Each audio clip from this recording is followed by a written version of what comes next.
제가 아주 오래전에 감동 깊게 읽은 책 중에 나다니엘 필브릭이라는 작가가 쓴 바다 한가운데서라는 책이 있습니다. 바다 한가운데서. 이 책의 내용은 이렇게 시작이 됩니다. 미국 동부의 낸터컷이라고 하는 항구에서 지금부터 한 110년 전 가히 1819년 8월 달에 고래잡이 배, 이제 포경선이라고 그러죠. 이 고래잡이 포경선이 출항을 하는데 배 이름은 에식스호였습니다.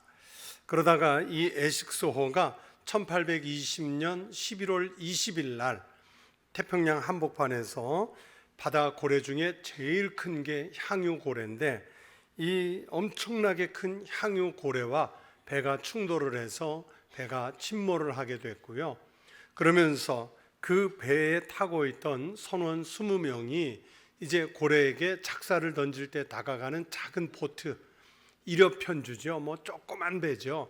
그거 세 척에 나누어 타고서 약 94일간, 그러면서 장장 7,200km라는 거리를 표류하면서 그 사이에 12명이 죽고 1821년 2월 18일, 2월 23일 이렇게 이틀에 8명이 극적으로 구조가 될 때까지 그 표류기를 다룬 책이 바로 이 바다 한가운데서 이 책입니다. 허먼 멜빌이라고 하는 작가는 바로 이 에식스호의 사건에서 영감을 얻어서 미국 문학의 최대 걸작이라고 평가받는 백경이라는 소설을 쓰기도 했습니다. 그런데요, 이 책을 보면 바다에서 표류하고 있는 사람들이 바다와 자연과 싸우면서 그때 동반하는 굶주림, 갈등, 질병, 공포 이런 것들로 바다 한가운데서 서서히 무너져가는 이 처절한 과정들이 생생하게 묘사가 되어 있습니다. 이 책은 저자는 이 책을 쓴 의도를 서문해서 생명의 소중함을 우리에게 다시 한번 새롭게 일깨워 주려 했다, 그렇게 썼는데, 저자의 의도와 달리 저는 이 책을 읽는 동안 오히려 거꾸로 우리 인간이 살기 위해서라면 다른 사람의 생명까지도 얼마든지 희생시켜가면서 나는 살고자 하는구나, 이런 그 처절한 인간의 본성을 저는 이 책에서 봤습니다. 여러분, 이 배에 선원들이 표류를 시작하면서 당장에 부딪힌 문제는 바다에서 늘 그렇듯 식량의 문제, 또 식수의 문제였습니다. 이 사람들은 하루에 85g의 건빵과 0.23리터의 물을 배급받았지만, 보세요, 85g의 건빵, 0.23리터의 물이, 여러분, 이건 턱없이 모자라는 양이잖아요. 그나마도 2달이 지나면서부터는 건빵을 절반인 45g으로 줄여서 주었기 때문에 도저히 살아갈 방법이 없었어요. 물과 양식에 대한 이 사람들의 갈망은 곧 생명의 갈망으로 나타났습니다. 그 와중에 먼저 2사람이 죽어서 수장을 지냈는데, 이제 구조되기 한 달 전에 죽은 3번째 사망자부터는 살아있는 사람들의 식량이 됐습니다. 8명이 살아남는 과정에서 6명이 병들어 죽어서 그 식사가 되었고, 또 마지막에 한 사람은 이제 식량이 전혀 없으니까 우리가 제비 뽑아서 뽑히는 사람을 다른 사람들을 위해 식량으로 내주자, 이렇게 제안을 했는데 그만 자기가 제비를 뽑고 말았어요. 그래서 다른 사람을 위해 식량이 됨으로써 이제 표류 기간 동안에 모두 7명의 시신이 살아남은 사람들의 양식이 되었지요. 저는 이 책을 읽으면서 인간의 생명에 대한 욕망, 죽음 앞에서 살아야겠다는 그 의지가 정말 대단하구나. 내가 만약에 이 책 속에 이런 형편에 처하게 되면 나는 과연 살아남으려고 할까? 아니면 빨리 포기하고 죽고 말 것인가? 나도 살기 위해서라면 마지막 최후의 방법으로 사람의 몸을 먹으면서까지 버틸 수 있을까? 이런 온갖 생각이 들었어요. 그러나 나중에는 어떻든 당장에 그 책을 읽으면서 내린 분명한 결론이 뭐였냐면, 그래서 그 사람들이 지금도 살아있느냐 하는 생각에 도달이 됐어요. 여러분 어떻습니까? 이 사람들이 그렇게 악전고투하면서 힘들게 육신의 생명을 유지했는데 그 사람들이 지금도 살아있습니까? 미국 동부 낸터컷에 가가지고 이 110년 전에 그 바다에서 살아남은 사람 에식스호의 선원들을 만나고 싶습니다. 그러면 만날 수 있나요? 아니잖아요. 그때의 모든 사람들은 이제는 다 역사 속에 인물이 되고 말았습니다. 요한복음 11장에 나사로의 죽은 기사가 나오죠. 예수님이 나사로와 그 가정을 사랑하시는 마음이 있어서 나사로가 죽었다는 소식을 듣고 죽은 지 나흘 만에 무덤을 찾아가시는데, 사람들의 생각에는 예수님이 나사로를 아주 많이 사랑하셨기 때문에 나사로 무덤에 곡하러 가시는가 보다, 그렇게 생각했어요. 그러나 예수님은 무덤에 이르러서는 돌을 옮겨 놓으라 이렇게 명령하시죠. 그러면서 하늘을 우러서 감사기도 하시고, 그리고 그 무덤 문을 향해서 큰 소리로 이렇게 외치셨습니다. 뭐라고 외치셨나요? 1, 2부는 대답을 크게 하시던데 뭐라고 외쳤죠? 나사로야 나오라. 그러면서 나사로가 살아났습니다. 그런데 제가 말씀을 읽다 좀 우스운 생각이 들었어요. 그 많은 무덤 앞에서 예수님께서 나오라 그랬으면 그날 죽은 시신들이 많이 나왔을 텐데, 나사로야 나오라 하시는 바람에 하나만 나왔어요. 나사로만 살아남았어요. 그런데 여러분, 예수님이 죽음에서 살려준 그 나사로가 지금도 살아 있습니까? 우리가 예를 들어 이스라엘의 성지순례에 가서 베다니 마을에 갔을 때 그 나흘 만에 살아난 나사로가 2000년 전에 예수님께서 나를 살려주셨습니다. 그래서 지금까지도 살아서 성지순례 오는 분들에게 내가 이렇게 증거로서 간증을 하고 있습니다. 과연 그러고 있을까요? 아니잖아요. 아무리 예수님이 살려준 나사로라고 하더라도 다시 나이가 들어 그의 수완이 차서는 죽음을 이기지 못하고 죽게 되었습니다. 이것이 인간의 한계이지요. 인간이 아무리 생명에 대해서 갈망을 해도, 육신의 삶에 갈망을 해도 우리가 사는 생명에는 이렇게 한계가 있습니다. 인간은 그 사실을 아는 듯 하면서도 늘 놓치고 살고 있습니다. 그러나 분명한 것은 아무리 갈급하다 해도 결국에는 한계를 갖는 생명이 우리의 생명이라는 사실을 알아야 합니다. 인간의 갈망은 한계가 있어요. 그 사실을 빨리 알아채는 것이 지혜로운 사람입니다. 그리고 더 큰 지혜는 뭐냐? 한계가 있는 육신의 생명에 대한 갈망이 아니라 하나님에 대해서 하나님께 소망을 두고 하나님을 갈급해하는 이 신앙을 갖는 것이 진짜 소망이, 진짜 지혜인 거예요. 우리는 흔히 은혜를 사모한다, 나는 은혜를 사모한다 하는 말을 교인들이 많이 말하는데, 여러분 그렇다면 사모하는 그 은혜를 받는 길이 무엇입니까? 여러분, 은혜를 받는 첫걸음은 하나님에 대해서 갈망하는 신앙을 갖는 것입니다. 은혜는 하나님에 대한 갈망에서 출발을 합니다. 마치 목마른 사슴이 시냇물을 찾기에 갈급해하는 것처럼 우리 영혼이 하나님에 대해서 목마른 심정으로 다가가는 것이죠. 시인은 그래서 1절에서 그 갈망을 이렇게 노래했습니다. 1절을 보세요. 하나님이여 사슴이 시냇물을 찾기에 갈급함같이 내 영혼이 주를 찾기에 갈급하니이다. 2절에서도 그 갈급함을 계속해서 노래합니다. 내 영혼이 하나님 곧 살아계시는 하나님을 갈망하나니 내가 어느 때에 나아가서 하나님의 얼굴을 배울까. 여러분, 만약에 내 몸이 병들었다면 병들어 있는 사람이 자기 병이 낫기 위해서는 병이 빨리 낫고자 하는 갈망하는 마음이 있어야죠. 사업에 어려움을 겪고 있는 사람이 이 위기를 극복해서 사업이 잘 되고자 한다면 나는 해낼 수 있다는 자신감과 이 사업을 통해서 내가 무슨 꿈을 이루려고 하는지 그 사업에 대한 갈망이 있어야죠. 대충 해서는 절대 안 돼요.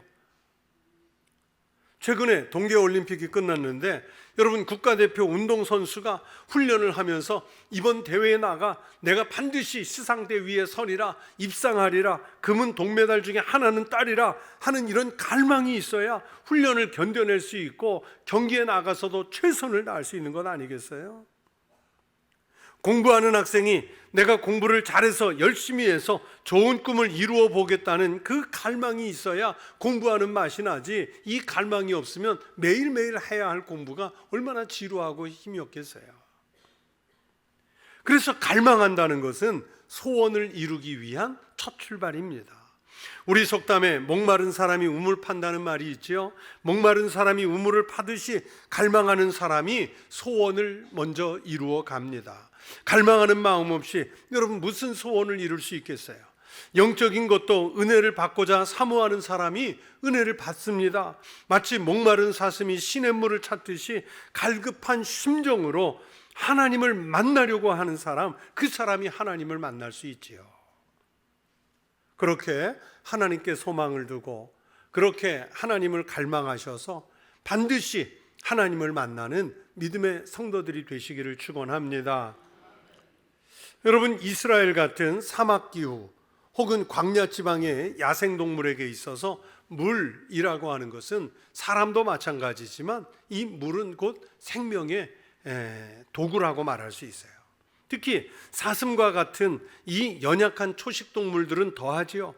그런데 학자들에 의하면 이제 더욱 물을 갈망하는 두 가지의 예가 있는데, 하나는 이 사슴과 같은 경우는 갈수기를 만나, 즉 가뭄을 만나 장기간 물을 마시지 못한 탓으로 갈증이 크게 날했을 때, 그때 한 번, 아니면 사냥꾼에게 쫓겨서 장거리를 전력으로 달린 탓으로 내 체내의 진액이 말라버려서 빈사 직전에 처했을 때, 이때에 물을 제일 갈망한다는 거예요. 오늘 시편의 시인은 바로 자기가 이렇게 하나님의 은혜를 사모하는데, 어떻게 사모하느냐? 마치 그 진액을 다 마른 사슴이 물을 그렇게 절절히 구하는 것처럼 자기도 하나님의 은혜를 구하고 있다, 이 고백을 여기서 하고 있습니다. 여러분, 우리가 하나님이 나를 돌보시지 않는 것 같아서 하나님과 떨어져 있는 것 같은 답답한 심정이 되어 하나님을 간절히 또 절절히 그리워할 때가 있는데, 그때는요 절망의 때가 아니에요. 오히려 하나님을 가장 가까이에서 대할 수 있고 하나님을 가장 가까이에서 만날 수 있는 그때의 기회입니다. 은혜의 때예요. 시인은 지금 그런 상태에 놓여서 하나님을 찾고 있습니다. 하나님에 대하여 목말라 하는 것이, 성경은 바로 의에 대해서 목말라 하는 것이라고 하였고, 의에 대해서 줄이고 목말라 하는 사람은 성경에서는 복이 있다 하시면서 하늘의 배부름의 신비를 맛볼 수 있게 될 것이라고 예수님이 산상수훈 8복에서 말씀하셨잖아요. 옛날에 김진홍이라는 목사님이 이제 그 1970년대 긴급조치 위반으로 구치소에 수감되었던 이야기를 많이 쓴 책이 새벽을 깨우리로다 하는 간증집 아닙니까? 이 구치소에 수감이 되어 있는데 너무 춥다는 거예요. 가지고 있는 옷을 다 껴입고 모포를 배급받은 것을 다 뒤집어 써도 이제 너무 낡고 또 더 가지고 있는 것이 없으니까 껴입을 옷도 없어서 한겨울에 얼마나 추웠겠습니까? 그래서 이 김진홍 목사님이 그 추위를 좀 이겨보려고 성경책을 펼쳐가지고는 성경에 그냥 불자가 들어있는 말씀은 불안, 심지어 불안 이런 것까지, 하여튼 불자가 들어있는 단어는 다 찾아서 읽기 시작했대요. 아니면 뜨겁다는 표현이 들어있는 것을 다 찾아서 읽기 시작했대요. 그랬더니 성경을 읽으면서 온몸이 막 뜨거워지고 더워지더니 땀이 나기 시작해서 이제는 너무 더워서 오히려 자기가 가지고 있던 그 모포 담요들을 다른 수용자들에게 나누어 주었다, 그 간증이 적혀 있어요. 그 부분을 읽으면서 아니 얼마나 추웠으면 그렇게 달래려고 했을까 측은한 마음이 들면서도, 하나님은 그 성경을 펼쳐서 불자를 찾아 읽는 뜨거운 글자를 찾아 읽는 그 간절함을 보시고 하나님은 지금도 응답하시는 하나님이시라 하는 것을 은혜를 받았어요. 여러분, 갈급하면 은혜를 받는 이유가 있습니다. 갈급하면 사람이 기도하게 되거든요. 본문 뒤 8절에서 이렇게 말씀합니다. 낮에는 여호와께서 그의 인자하심을 베푸시고 밤에는 그의 찬송이 내게 있어 생명의 하나님께 뭐 한다고요? 기도하라. 뭐 한다고요? 기도하라. 갈급하면 기도하는 거예요. 하나님을 부인하는 사람들, 즉 신앙이 없는 사람들은 하나님을 찾을 수도 없고요, 하나님께 기도할 줄도 모릅니다. 하나님은 그들을 어리석다고 하시는데, 어리석은 사람들은 영혼이 죽어 있는 사람들이기 때문에 하나님이 없대요. 그들은 세상의 것만을 보기 때문에 마음속에 진정한 갈급함, 갈망이 일어나지 않습니다. 그래서 늘 배고프고 더 갖고 싶고 늘 목마르고 그 욕심이 끊어지지 않는 것이죠. 자기가 목표한 데 도달하면 또 다른 욕심이 생겨서 지금까지 얻은 것이 작아 보이고 불만이 쌓여서 또 다른 욕심을 잉태했다가 그것이 죄가 되고 그것 때문에 사망에 이르게 됩니다. 누가? 하나님 없는 사람들, 어리석은 사람들. 그러나 하나님의 사람들은 영혼에 대한 것을 알고 하나님의 은혜를 알기 때문에 하나님을 향하여 간절히 사모하는 마음이 생기고, 하나님을 그 모습을 보시고 그 갈급함을 채워주시는데, 그 갈급함이 채워지는 순간을 우리는 은혜라고 말합니다. 사도행전 2장에 보시면 초대교회 성도들이 마가의 다락방에 모여서 전심 전력을 다해서 기도하고 있지 않습니까? 이 사람들이 무슨 소원을 달라고 그렇게 매달려 기도하고 있습니까? 로마의 압정에서 벗어나게 해달라는 정치적 기도를 하고 있던가요? 아니면 우리가 예수 이제 잘 믿을 테니까 물질을 더 많이 주셔서 부자 되게 해달라고, 내 몸이 아픈 것에서 노인받아 건강할 수 있게 해달라고, 내 자식들이 형통한 길 갈 수 있게 해달라고, 그런 육신적인 인간의 그 기도를 하던가요? 아니잖아요. 여러분, 이 사람들이 갈급하게 매달려 기도하는 소원이 뭐였냐? 오직 성령의 임재와 충만이었습니다. 하나님은 초대교회 성도들의 그 갈급함을 보시고 그곳에 모인 모든 사람에게 다 은혜를 주셨다고 사도행전 2장은 기록하고 있지요. 여러분, 다락방에서 성령을 갈망하며 기도하던 초대교회 성도들처럼 하나님의 은혜를 갈급하게 찾으십시오. 하나님은 채워주시는 하나님이신 줄로 믿습니다. 시편 123편 1절 2절에서 하나님이 말씀하세요. 하늘에 계시는 주여, 내가 눈을 들어 주께 향하나이다. 상전의 손을 바라보는 종들의 눈같이, 여주인의 손을 바라보는 여종의 눈같이 우리의 눈이 여호와 우리 하나님을 바라보며 우리에게 은혜를 베풀어 주시기를 기다리나이다. 여러분, 우리가 믿는 하나님 분명히 계신 줄로 믿습니다. 여러분, 갈망하는 마음으로 그 계신 주님을 찾으십시오. 그것이 믿음이고 신앙입니다. 불신자들은요, 이 단순한 사실을 몰라요.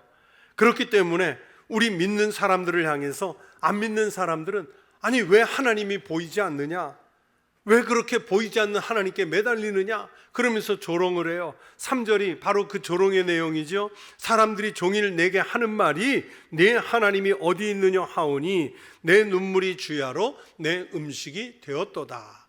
본문 뒤에 10절에서도 비슷한 조롱을 하지요. 내 대적이 나를 비방하여 늘 내게 말하기를 내 하나님이 어디 있느냐. 이 불신자들은 늘 믿는 사람들을 조롱을 해요. 이렇게 불신자들은 우리를 보고 너희 하나님이 어디 있느냐, 하나님을 보이라 하면서 우리를 조롱할 때 우리는 때로 억울하기도 합니다. 우리 옛말에 서울 안 가본 사람이 서울 다녀온 사람 앞에서 더 큰 소리 친다고요. 하나님을 믿고 은혜를 누려보지 못한 사람들이 오히려 하나님을 믿고 은혜를 누려본 사람들에게 하나님 어디 있느냐, 그래서 당신 믿는 하나님을 좀 보이라 그러면서 조롱을 해요. 보지도 듣지도 못한 사람들이 그렇게 막무가내로 우기면 여러분, 오히려 목격하고 경험한 사람들은 마음이 답답하고 억울하지요. 하나님 분명히 계시고 역사하시는데 이렇게 불신자들은 하나님 없다면서 조롱을 해요. 사탄이 하는 일이 그런 거죠. 여러분, 사탄이 뭐 우리의 신앙을 막 끌어올려 주려고 그럽니까? 아니잖아요. 네 하나님이 어디 있느냐? 그러면서 그리스도인들을 위축시키려고 하죠. 사탄이 우리의 마음속에 매일 불러일으키는 게 뭐예요? 너희 하나님 참 무능하시다. 너희 하나님 참 냉정하시다. 너희 하나님 참 무심하시다. 그러면서 성도들의 마음을 나쁘게 자극해서 하나님의 백성들로 하여금 내가 믿는 하나님이 진짜로 그런가? 하고 위축되게 만드는 게 이게 사탄의 역할이란 말이에요. 그러나 여러분, 우리는 위축될 필요가 없습니다. 오히려 그럴수록 더욱더 하나님을 그리워하셔야 합니다. 사모해야 합니다. 갈급해야 합니다. 그것이 은혜와 생명을 얻는 길인 줄로 믿습니다. 그러면 어느 때 우리가 하나님을 바라야 하는가요? 여러분, 우리가 인생을 살아가다가 낭망하고 실망한 일을 만났을 때, 또는 절망스러운 환경에 놓였을 때 오히려 우리는 그때가 하나님을 더 가까이 부를 수 있는 기회인 줄로 믿습니다. 오늘 시편의 시인도 5절에서 자신이 실망하지 않도록 끊임없이 자신을 믿음으로 다지고 또 다지고 있습니다. 5절을 보세요. 내 영혼아, 네가 어찌하여 낙심하며 어찌하여 내 속에서 불안해하는가? 왜 하나님 안에 있다고 하면서 불안해하고 낙심해하느냐? 너는 하나님께 소망을 두라. 그가 나타나 도우심으로 말미암아 내가 여전히 찬송하리로다. 이렇게 말씀하시잖아요. 인생을 살다가 피곤하고 지치고 낭망하는 사람들이 하나님을 갈급한 심정으로 사모하면 하나님만 바라보는 사람에게 하나님은 반드시 도움의 손길을 내미시는 하나님이십니다. 하나님은 결코 하나님 자신의 체면이 손상되는 것을 허용하지 않으실 뿐만 아니라 하나님의 얼굴을 바라보고 사는 성도의 체면도 손상되는 것을 허락하지 않으십니다. 하나님은 갈망하는 성도에게 실망을 주신 적이 한 번도 없으신 신실하신 하나님이십니다. 제가 이번에 성지순례를 하면서 제일 많이 본 유적들이 이집트에 가서 바로 왕들의 무덤, 그리고 그 왕들이 자기네들의 영생을 꿈꾸며 세워놓은 신전들이었어요. 그래서 성경 속 인물들이라고 할 수 있는 뭐 람세스 2세, 람세스 3세, 람세스 4세, 또는 투투모스, 또는 모세를 나일강에서 건진 그 애굽의 공주로 알려진 사람이 바로 하셉스투스 왕비인데, 그 공주인데 나중에 이집트 역사상 최초의 왕이 돼요. 여왕이 됩니다. 이 사람들의 무덤과 신전을 얼마나 많이 봤는지 몰라요. 피라미드도 우리가 볼 때는 거대한 그 돌이지만 여러분, 이것도 결국은 무덤이잖아요. 구 카이로의 대박물관에 가서 수천 년 전의 미라들을 잔뜩 봤고요. 그러면서 화려한 그 미라들을 넣어놓은 석관들도 많이 봤어요. 그런데 이 관이나 미라가 있는 곳, 아니면 왕들의 무덤 속에 들어가 보면 하나같이 벽면을 이용해서 사자의 서라는 문서들이 새겨져 있습니다. 즉 죽은 사람의 편지라고 말할 수 있는데, 이 문서들, 사자의 서는 어떤 내용이냐면 이 왕이 죽고 나면 죽음 이후에 어떻게 영생을 누릴까, 어떻게 부활할 수 있을까, 죽은 다음에도 신이 되면 나라를 어떻게 다스릴까, 이런 것들을 다룬 문서들이에요. 저는 그 많은 사자의 서들을 보면서요, 지금 여러분 오른쪽에 있는 사진은 아래는 미라가 있고 그 위에는 바로 그 미라를 덮고 있는 관이에요. 아주 화려한 석관이에요. 그리고 이 무덤에 가면은 이렇게 그 상형 문자로 사자의 서가 쓰여져 있어요. 저는 저 많은 미라들과 왕들의 무덤과 사자의 서들을 보면서 절대 권력을 가진 이집트의 바로가 죽음에 대해서, 내생에 대해서 얼마나 공포심을 가졌는지, 그래서 자기가 어떻게 하면 살아날 수 있을지 매뉴얼을 저렇게 잔뜩 써놨는데 좀 측은한 마음이 들더라고요. 자기의 절대 권력을 이용해서 자기가 왕으로 제위에 있는 동안 신관들에게 사자의 설을 쓰게 했고, 화려한 무덤을 만들고 피라미드를 세워가면서 어떻게 하든 죽음의 공포를 이겨내 보려고 했어요. 그렇게 장수하고 싶은 생명에 대한 갈망이 저런 일을 하게 만들었겠죠. 그러나 여러분, 우리가 갈망하는 것은 이런 갈망이 아니잖아요. 그 많은 사자의 설을 무덤들에게 길게 새겨 놓았어도요, 여러분, 지난 3,000년 동안, 4,000년 동안 죽은 바로가 부활했다는 소식 들어보신 적 있어요? 없습니다. 우리가 진짜 갈망해야 하는 것은 하나님입니다. 하나님께서 나를 잊지 않으시도록 구해야 합니다. 본문 뒤 9절 말씀을 보세요. 내 반석이신 하나님께 말하기를 어찌하여 나를 잊으셨나이까? 내가 어찌하여 원수의 압제로 말미암아 슬프게 다니나이까 하리로다. 여러분, 우리 그리스도인들에게 가장 마음이 아픈 것은 하나님이 없다고 하고, 그러므로 아무런 소망을 두지도 못하며 구원되지 못한다고 불신자들이 혹은 사탄이 그걸 비방하는 것 아니겠어요? 그러나 여러분, 하나님 없다고 말하는 이 세상을 보아서는 소망이 없습니다. 여러분의 생애에서 가장 어려운 순간을 만났을 때, 그 순간에 오히려 하나님만 바라보시고 하나님을 갈망하시기를 바랍니다. 그러면 하나님은 갈망하는 이들에게, 하나님께 소망을 둔 이들에게 은혜를 베푸시고 우리를 구원하시고 분명한 도움이 되어 주실 줄로 믿습니다. 찬송가 405장 나 같은 죄인 살리신, 이 가사를 지은 존 뉴턴이 이런 말을 남겼습니다. 세상에는 낙심하게 하는 것들이 많이 있으나 믿음의 사전에는 그런 말이 없다. 다른 사람들에게 낙심되는 것들이 성도들에게는 하나님의 길로 들어서는 것임을 알리는 신호다. 여러분, 우리가 피곤하고 지치고 힘들고 병들고 넘어지고 아프고 쓰러질 때, 그때가 오히려 하나님의 길로 들어서야 할 때인 것을 믿으시기를 바랍니다. 그렇게 어떤 형편에서든지 하나님을 갈망하는 신앙을 가지고 사는 우리 청북교회 성도들 되시길 축원합니다. 그러면 하나님은 목마른 사슴의 갈급함을 채워주시듯이 하나님 백성들의 갈망을 채워주실 것입니다.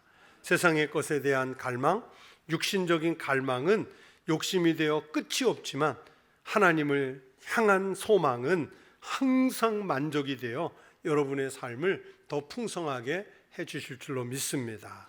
하나님에 대한 소망 때문에 세상에서는 풍성한 삶을 누리며 살아갈 수 있는 믿음의 성도 되시기를 우리 주의 이름으로 축원합니다. 기도하겠습니다. 하나님 아버지, 감사합니다. 우리는 여전히 육신에 매인받아 이 땅의 것에 소망을 두고, 우리의 구원이 혹시 여기 있을까? 우리의 부요가 저기에 있을까? 우리의 만족이 이 땅에 있을까? 눈을 부아리며 찾아보지만 아무것도 없음을 깨닫게 하여 주시옵소서.